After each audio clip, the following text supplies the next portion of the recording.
Wren chose the place, and the choice was the first decision of the new arrangement, and told Julien more about how the arrangement would run than anything either of them said in it. Harlan had wanted the cave, the high one, above the tree line, with its 2 exits and its 400 yards of warning. It was the defensible choice, and Harlan was a man who had survived by making defensible choices.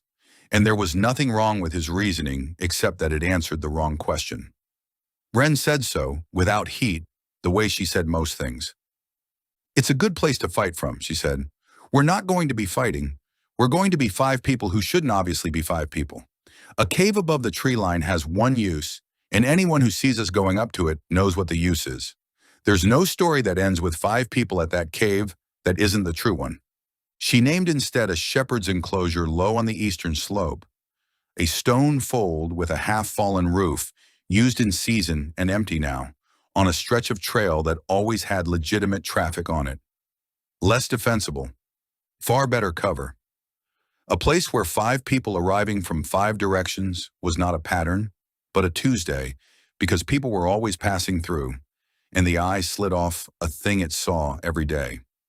She was right, and Harlan conceded it with a small gesture that Julien read with interest. The gesture of a man who had been conceding to this particular person's judgment for years and had long since stopped finding it remarkable. The hierarchy in the mountain network was not the hierarchy the records implied. Aldrich Ashcombe signed the letters. His daughter chose the ground. Julien filed it and said the enclosure was fine. But there were 5 of them. Harlan and Wren he knew. The other 2 he met that morning, and met them the way the structure required, which was incompletely and on purpose. The first was a hunter, young, perhaps 20, named Daw. Lean, quiet, with the loose-jointed ease of someone who covered enormous distances on foot without thinking of it as effort. He had the eyes of a man who noticed things and the manner of a man who had learned not to mention most of them, which was, Julien thought, very nearly the ideal raw material. The second was older, soft-handed where Daw was weathered, a market clerk named Ossel, who kept the trading post's accounts and therefore saw, in the ordinary course of his work, every good that moved through the Ashcombe operation and most of the people who moved them. Ossel was nervous in the way of a man who had been told he was now part of something and had not yet decided whether to be proud or afraid. Both were reasonable responses. Julien let him hold both. He did not tell Daw and Ossel everything. He told them their part. This was the first rule in practice before it was the first rule in words, and he wanted them to feel its shape before he explained it, because a rule you had already been living was easier to keep than a rule you had only been told. Then he laid the rules out, and he laid them out the way he had learned to, which was not as a man announcing the terms, but as a man proposing the logic and inviting anyone to find the hole in it. People kept rules they had been allowed to test. People broke rules that had been handed down, not out of rebellion, but out of the simple human failure to believe in a thing they had never been permitted to question. First, he said, no one in this cell knows more than they need to know to do their own work. He gave the reasoning before anyone asked, because the reasoning was the rule and the words were only its shadow. A person who was caught, and over enough time, someone was always eventually caught, could only surrender what they carried. If Daw knew only his own leg of a route and the drop at either end of it, then Daw, taken, cost the network 1 leg and 2 drops, which could be moved by nightfall. If Daw knew the whole shape of the thing, then Daw, taken, cost the network everything. The point was not distrust. The point was mercy. You did not load a person with more than they could afford to lose, because the day might come when losing it was not up to them. Harlan accepted this without comment. He had operated this way his whole life. He had simply never had a name for it. Wren did not accept it. It creates coordination failures, she said. I've run an information network. The thing that kills you isn't the captured courier. It's the 2 people who each know half of something and never put it together because the rules said they couldn't talk. You're trading a rare catastrophe for a constant small tax, and the constant small tax adds up faster than you think. It was a real objection made by someone who had paid the tax she was describing, and Julien did not reach for the easy answer, because the easy answer, the security is worth it, was true and useless, and would have told her he was not listening. You're right that compartmentalization costs coordination, he said. So you don't compartmentalize the coordination. You compartmentalize the operatives and you concentrate the coordination in one place. A handler who sees the halves and puts them together so the courier never has to. Daw doesn't need to know what Usul knows. The handler knows both, and the handler is the only point where the whole picture exists, and you protect that one point like it's the only thing that matters because it is. He walked her through it, the specific structure, who reported to whom, where the halves met, and where they stayed apart. And he watched her take it apart in her head looking for the failure, because that was what she did, and he was glad she did it. That moves the catastrophe to the handler, she said. Lose the handler, lose everything. Yes. So the handler is the most protected position in the network and the hardest to reach and the last thing anyone ever risks. You've reduced your single point of failure from everyone to one person, and then you spend everything you have keeping that one person safe. It's not free, it's just cheaper than the alternative. She was quiet a moment. I don't love it. You don't have to love it. You have to find the hole in it. I'm still looking, she said, which was not yes, and was as close to yes as the rule was going to get, and was, Julien thought, exactly the right amount of acceptance, because a person who loved a security rule had not understood it. The second rule was about communication, and it went faster. Nothing moved directly. Nothing was improvised. Every message passed through a dead drop or a recognized intermediary on a known route, in a known form. Never a hurried word in a doorway. Never a change of plans shouted across a market. Never the small, convenient exception that felt harmless in the moment. The reasoning, again, before the asking, improvisation created pattern. A man who always did things properly left no trace, but a man who cut one corner under pressure left exactly the trace that an observer with patience could find, because the cut corner was the one moment the man had behaved like himself instead of like the system. You did not get to be careful most of the time. You were careful every time, or the careful times were wasted protecting the one time you weren't. Daw and Ossel received this as instruction, which was correct because they had not yet earned the standing to debate it and knew they hadn't. Harlan received it as familiar. Wren received it as a person filing a tool she already owned in a drawer she approved of. The third rule, Julien gave last, because it was the one that mattered most, and he wanted it to land in the silence after the others. The cell does not exist, he said, to anyone outside it, ever, under any circumstance. Harlan said, define under any circumstance? I mean it the way it sounds. Including, Harlan said, and did not finish, and did not need to. Including that, Julien held his eye. If you are ever in a situation where this has become the question, where someone is in a position to make the asking cost you something, the answer is still no. The rule does not have an exception for the circumstance where you most want one.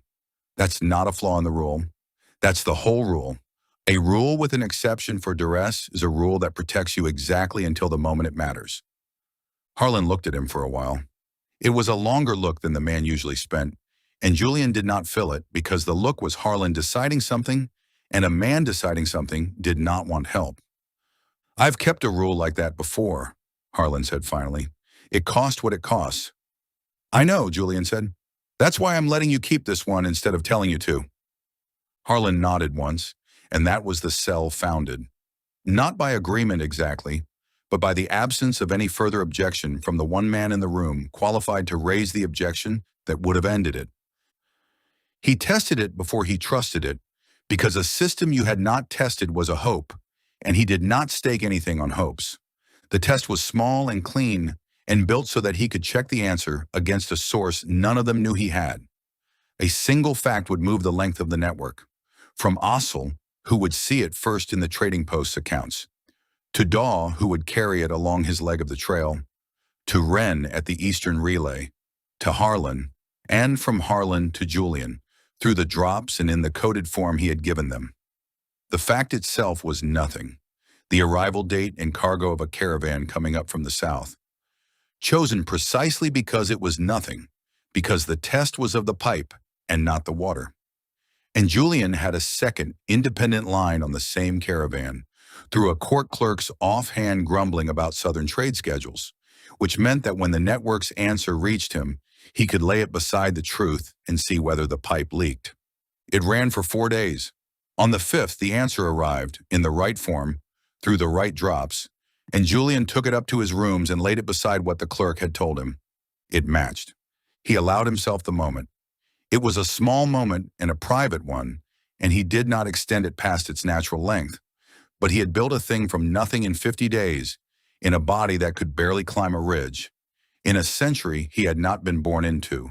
And the thing worked, and a man was permitted to notice when a thing he built worked. He noticed. Then he opened the ledger. First clean run. System operational.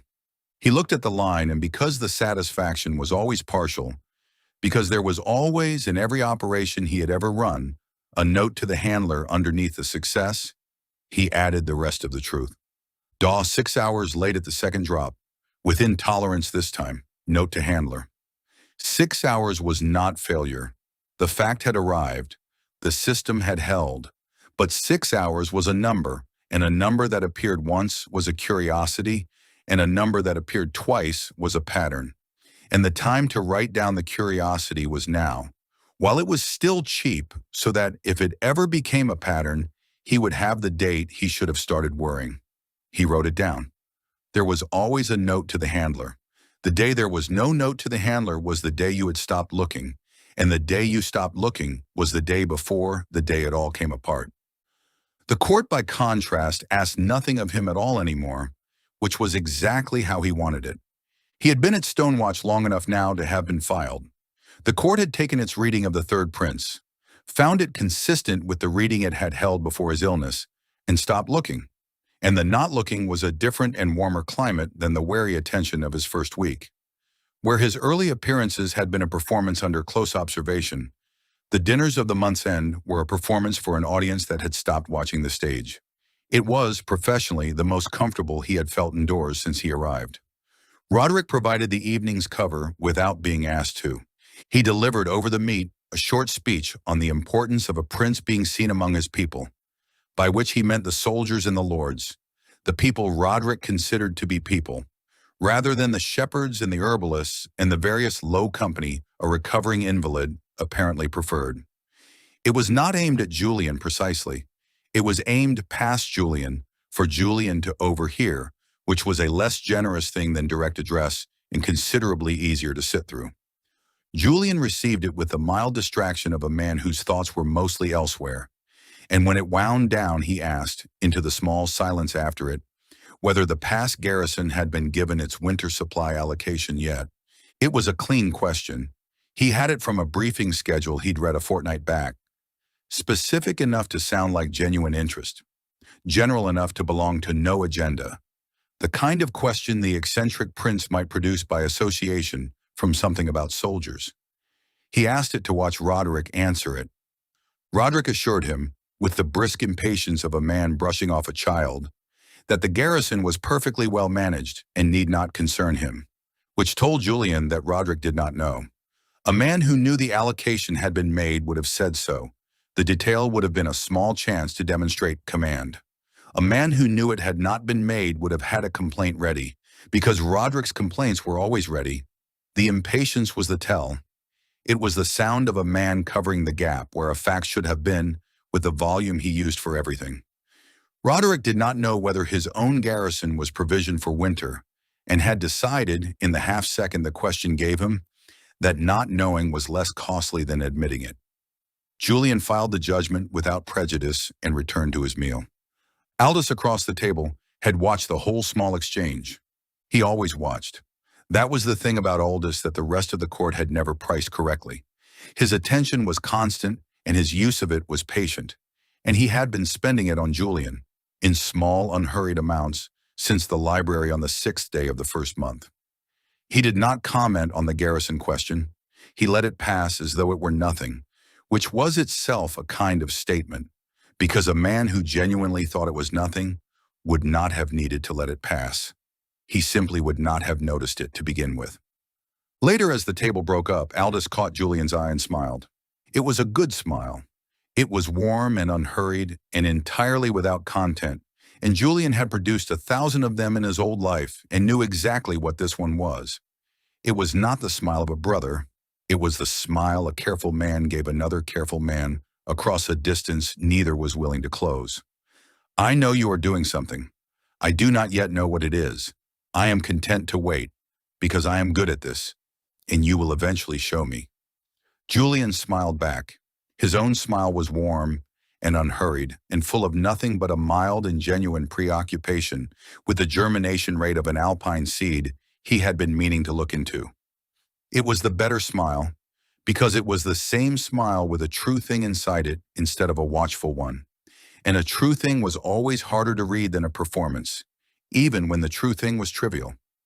I am thinking about seeds, his smile said, and the maddening part, for a man like Aldous, would be that it was correct. Two men smiled at each other across an emptying hall, each reading the other, one of them right. He closed month 2 at the writing table with the lamp low and the ledger open to a page he did not, in the end, add much to. He took the stock he took at the end of every period, because the discipline of honest accounting was the only thing that had ever kept him from believing his own preferred version of events. One cell, founded and functioning, a terrain map complete enough to build a policy on, a set of tradecraft tools, tested against an independent source and found sound, a first intelligence product delivered clean, a cover that had not merely held, but had deepened into the court's settled indifference, which was the strongest cover there was, because a cover the enemy had stopped testing was a cover the enemy had agreed to maintain on your behalf. Against this he set the other column, which was longer. No money. No time he had not borrowed against future need. Not nearly enough people. One cell was a proof, not a network. No overt authority over anything or anyone. No title that meant more than a chair at the end of a table built for more men than sat at it.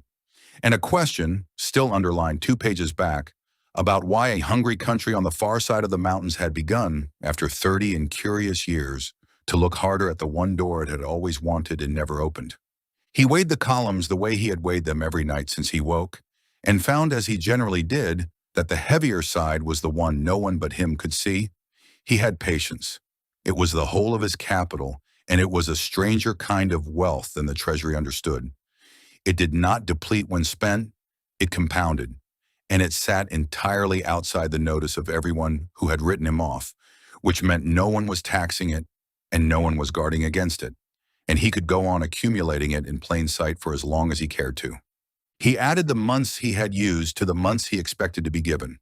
He did the arithmetic of a patient man, which was the only arithmetic that had ever come out reliably in his favor, and found the result acceptable. Then he blew out the lamp and went to sleep, which for the first time in some while was the thing he actually did. He had been pointing the network outward at the pass and the dominion and the world beyond the mountains, because the threats a man could see were the ones that felt urgent. On the first day of the 3rd month, he turned it the other way, inward, at the one thing in this court that had ever made him feel watched, and he did it for the oldest reason in the work, because the threat you could not yet see was the one that killed you. He began where he always began, which was with the records, because the records did not know they were being read, and therefore did not lie in the particular way that people did. The court's financial archive was a poor thing, disorganized, inconsistently kept, the same structural rot that ran through the council expressed in paper instead of policy. Entries were misfiled. Whole quarters were summarized where they should have been itemized. A clerk in his old life would have been dismissed for keeping books this badly, and Julien blessed the bad keeping, because disorder was a friend to the patient reader. A well-kept ledger hid its anomalies inside its order. A badly kept one left them lying in the open, because no one had ever cared enough to smooth them away. He read for 4 days in the administrative offices under the cover of a prince's new and faintly comic interest in how the kingdom actually accounted for itself. No one questioned it. A man who collected moss might reasonably collect tax schedules. Both were the harmless enthusiasms of someone with nothing better to occupy him. What he was looking for was a shape, and on the 3rd day the shape arrived. Prince Aldous held no independent estates. This Julien had suspected, and the records confirmed. The second son had no lands of his own, no rents, no holdings that threw off income. His official means were the stipend of a second prince. Real, regular, and modest in a way that did not survive contact with the life Aldous actually lived. The clothes were better than the stipend bought. The horses were better. The small, constant lubrications of a man who maintained relationships across a whole court, the gifts, the hospitality, the quiet generosities that bought goodwill, were better and more frequent than the arithmetic allowed. The gap between what Aldous received and what Aldous spent was not enormous, but it was steady, and a steady gap had to be filled from somewhere, and the records held no record of the somewhere. There were no loans. This was itself worth noting. A prince living slightly beyond his means was an ordinary thing, and the ordinary solution was debt. A noble borrowed against his prospects, and everyone understood the arrangement. Aldous had not borrowed. A man who lived beyond his stipend and carried no debt had an income the books did not show, and an income the books did not show was the most interesting sentence Julien had read since he arrived. He found the income on the fourth day, or found its footprints, which in this kind of work were the same thing. It moved through the trading account system in deposits routed from merchant intermediaries he could not immediately trace, and it moved in amounts that were individually unremarkable and collectively a salary. Each deposit sat just below the threshold at which the rules required it to be formally reported and examined, close enough below to be deliberate, because random amounts clustered around no particular number, and these clustered every time just under the one number that would have drawn a second look. Someone who understood the reporting threshold was sizing these payments to stay beneath it. That was not the behavior of a gift or a windfall. It was the behavior of a structured, recurring, deliberately concealed income, designed by someone who knew exactly which rules they were staying on the safe side of. The pattern began 23 months ago. Before that, nothing. Then 23 months back, the first of them, and after it a steady cadence that had not broken since. He sat with the number. 23 months was specific, and specificity was a thread, and he pulled it the only way available, which was to ask what else had happened in this court 23 months ago. The answer was in a different set of records, and he had to read for half a day to find it, and when he found it, he did not let himself believe it, because believing a connection, because it was elegant, was the surest way he knew to be wrong. But he wrote it down. 23 months ago, the king had stopped pushing for a set of tariff concessions from the Gilded Empire that he had been pressing, doggedly and on the record, for years. The negotiating posture of the Oakhaven crown had quietly softened on exactly the points where it had been most stubborn, and it had softened at the same season that an unexplained income began arriving in the accounts of the king's second son. It was not a connection. He was careful, in the ledger that night, to write it as what it was. Two facts that shared a date. Two facts sharing a date were a coincidence until a third fact made them a pattern. But a man learned over enough years the particular taste of a coincidence that was going to turn out to be a structure, and this one had the taste. And Julien had survived 2 lives in part by trusting that taste exactly as far as it deserved and not one step further. He needed a third fact. The records had given him what they had. For the rest, he needed a person. He chose Fen because Fen was safe, and Fen was safe because Fen did not matter. And a man who did not matter was the most useful kind of source there was, because no one bothered to make him careful. Fen was a clerk of middle years in the office that handled the court's official correspondence. All of it, including whatever crossed the second prince's desk on its way to or from the world. He was the sort of man a court produced in quantity and never noticed. Competent, unambitious, politically weightless, possessed of a deep and genuine interest in the mechanics of the system he served, and almost no one to share it with, because almost no one found the mechanics interesting. He took his midday meal in the same small courtyard every day, in every weather, which meant either that he kept an appointment there, or that his habits simply ran that deep. And either way, it gave Julien a place to be found. Julien found it on the 5th day. He brought a packet of seeds and the air of a man with nowhere in particular to be, and he sat on the bench in the thin spring sun and let Fen arrive and settle and grow used to the company before he said anything that mattered, which was to say he spent the first while saying nothing that mattered at all. The conversation he needed was the hardest kind, and he built it the way he had built 100 like it. He could not ask about Prince Aldous. He could not ask about the accounts or the deposits or the clearinghouse he did not yet know existed. He could not let Fen feel at any point that he had been asked about anything, because the moment a man felt asked, he began to curate his answers, and curated answers were worthless. So Julien did not ask, he wondered. He wondered aloud about the correspondence system, how a letter actually moved through the court, who handled it, where it waited. It was a question a newly administration-minded prince might plausibly produce, and it was a question about Fen's own world. And Fen, who almost never got to explain his world to anyone who wished to hear it, explained it with the quiet pleasure of a man finally asked the right thing. Julien listened as though it were the most engaging account he had heard in weeks, which required no acting, because the architecture of how information moved through an institution was genuinely the most engaging thing in any institution, and always had been. Then he wondered, in the natural drift of the thing, whether all correspondence moved the same way, whether a noble's private letters went through the same channels as the crown's official business, which seemed, he offered, as though it might be awkward, mixing the two streams together. And Fen corrected him. That was the whole technique, and it never stopped working, because the human urge to correct a small error was stronger than almost any caution. You did not ask a man what he knew. You told him something slightly wrong about the thing he knew, and let the pride of expertise supply the truth. Fen explained, with the mild satisfaction of setting a curious prince straight, that no, the two streams were kept quite separate, that certain private accounts, particularly among the senior nobility, were handled not through the official system at all, but through an external merchant clearinghouse, precisely so that the confidentiality of private business could be maintained apart from the crown's records. He said it as a point of administrative interest. He had no idea he had said anything else. Julien received the third fact the way he received all of them, which was without any change in his face, and then asked the courtyard seed vendor a genuine question about a variety of alpine poppy he had been meaning to try, and bought a packet and thanked Fen for the company and left. He felt the small, specific discomfort he always felt after a conversation like that, and he let himself feel it, because the day he stopped feeling, it was the day he had become something he did not want to be.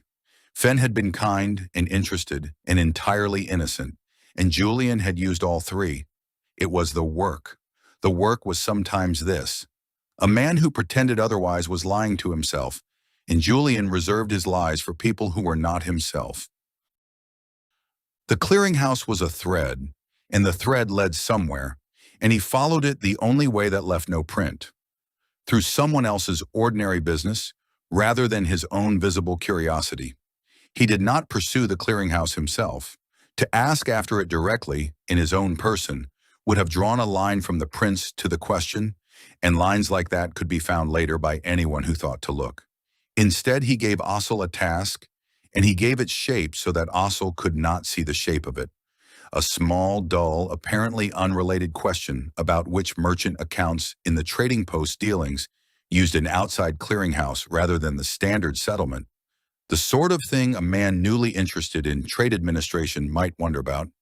Routed to Ossel through the cell's own channels so that it reached him as a piece of routine work and not as anything a prince had asked. Ossel's answer came back 2 days later, through the drops, in the coded form, and it carried a name. The name was a merchant trading company that operated out of 3 cities of the Gilded Empire. Julien had seen it before. It had appeared in the trade negotiation records. One of the gilded houses the Oakhaven crown had dealt with repeatedly over exactly the years in question, on exactly the matters where Oakhaven's position had begun, 23 months ago, to soften. The negotiations involving this company had ended every time somewhat worse for Oakhaven than their opening positions had any reason to predict, as though the other side had known each time precisely how far it could push before Oakhaven would hold. There was the third fact, not proof. He was strict with himself about the word. Proof was a chain with no missing links, and this chain had links he had inferred rather than seen. But it was the third point of a pattern, and 3 points were enough to draw the line they implied and test it. And the line they implied was this: a gilded empire merchant house had been paying the king's second son a concealed salary for very nearly 2 years. And over those same 2 years, the gilded empire had consistently gotten the better of a court that kept softening exactly where it should have stood firm. He recorded it. He did not celebrate it. There was nothing in it to celebrate.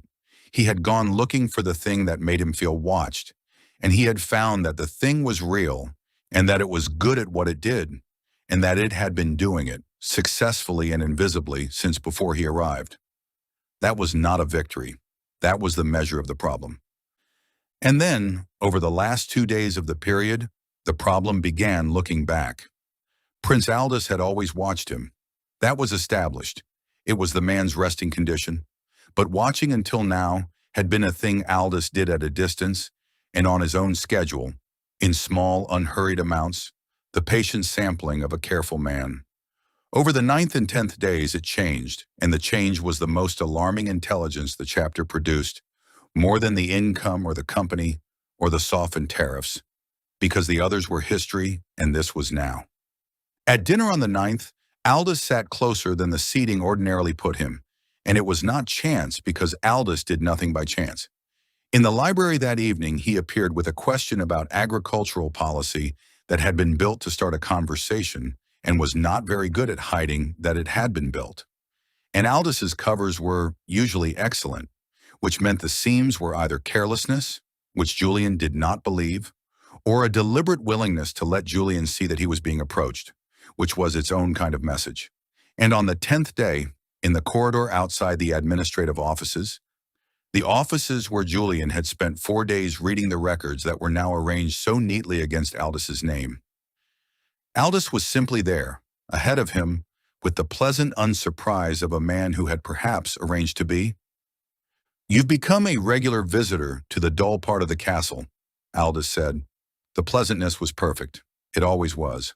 "I confess I'm curious what brings a man of your particular interest down among the tax rolls." It was the question the whole escalation had been built to ask, and Julien had the answer ready, because he had known for 2 days that it was coming, and a man who did not prepare for the question he could see coming deserved what the question did to him. "The toll records mostly," he said, with the mild diffidence of a man confessing to a hobby slightly too obscure to defend. "Or the absence of them. The mountain communities run a great deal of informal trade through the passes. Everyone knows it, no one taxes it, and I got to wondering whether it leaves any administrative footprint at all, whether it was ever handled differently further back, before everyone agreed to stop noticing it. There's almost nothing in the current rolls. I thought the older ones might be more interesting." He paused and let a little real enthusiasm in, because real enthusiasm was the hardest thing to counterfeit and therefore the most convincing thing to spend. "They're not particularly, but the gaps are interesting. You can tell a great deal about what a court cared about by what it declined to write down." It was true, that was the strength of it. He had looked at exactly these records, for exactly these reasons, alongside the other reasons. The cover was not a fabrication laid over the truth, but the truth itself, selected and offered. It was mildly eccentric in precisely the register Aldous had spent months filing under Julien, and it explained his presence in the administrative offices completely and accountably. And it gave Aldous nothing to pull at without Aldous having to explain why he was pulling. Why the second prince should care so much what the third prince read in the tax rolls. To press further would have been to show his own hand, and Aldous did not show hands. "You should talk to Fenn," Aldous said after a moment lightly. "He knows where the bodies are buried, administratively speaking." "Someone said as much," Julien said. "I'll do that."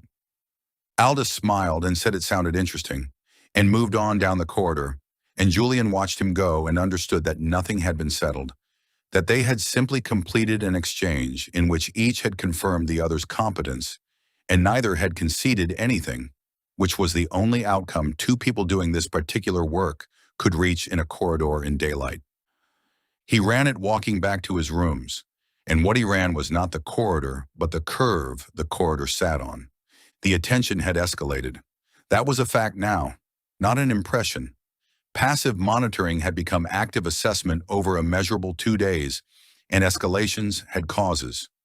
Something had moved Aldous from the comfortable distance of a man who suspected nothing in particular to the close, deliberate work of a man who had decided there was something specific to find. The eccentric Prince cover had held the court's idle gaze for 2 months without strain. It had not been built to hold the focused attention of the one person in this castle who did this for a living. The question was not whether it would eventually fail under that attention. The question was what had turned the attention on. He did not know. He noted with care that he did not know, and noted the 2 days it had taken, and noted that whatever the cause was, it was recent. He sat late at the table with the ledger open to the section that now had Aldous's name across the top of it, and he worked the timeline backward, because a timeline read forward told you what happened, and a timeline read backward told you why. The escalation, now. Before it, the income. 23 months of it, steady as a wage. Before that, the softening of the crown's posture toward the Gilded Empire, on the record, at the same season the income began.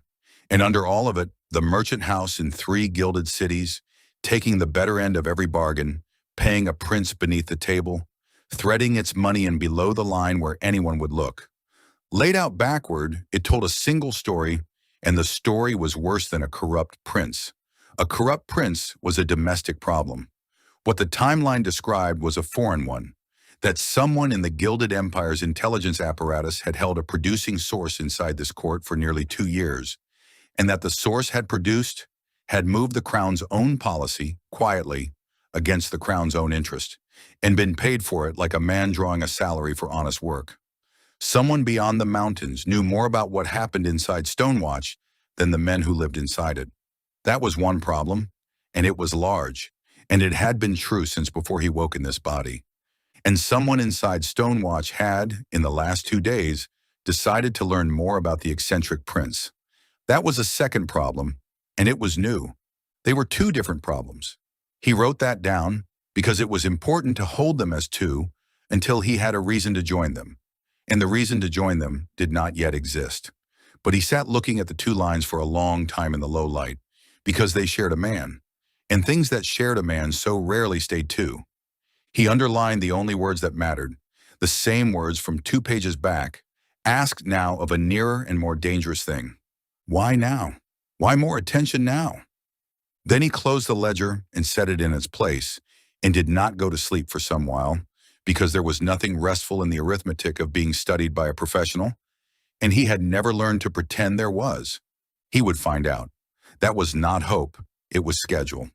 The network existed now, and the network was the instrument for exactly this, and he had built it, as it turned out, just slightly ahead of the moment he was going to need it, which was the only margin that had ever mattered, and the only one he had ever been able to count on, because it was the one he made himself.